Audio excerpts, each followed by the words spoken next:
लम्बोदरस्य विकटो विघ्ननाशो विनायकः धूम्रकेतुर्गणाध्यक्षो भालचन्द्रो गजाननः स्वामी सीतानि नामानि गणपते दुनियादपि विद्यारम्भे विवाहे च प्रवेशे निर्गमे तथा संग्रामे संकटेश्चैव विघ्नत्रयस्य न जायते शुक्लाम्बरं धरं देवा शशिवर्णं चतुर्भुजां प्रसन्नं ध्यायेत् सर्वविघ्नोपशान्तये अभिसिद्ध्यर्थं पूजितो जगदासुरे सर्वविघ्नहरतस्मै गणाधिपतये नमः।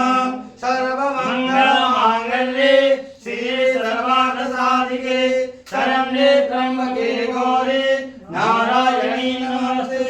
सर्वदा सर्वकार्येषु नास्ति तेषां मंगलम् हेषामिन्द्रियवरस्यामो हृदयस्थो जनार्दनः तदेव रघुनाथं सुदेवां तदेव तारावलं च धवलं तदेव विद्यावलं देवबलं तदेव लक्ष्मी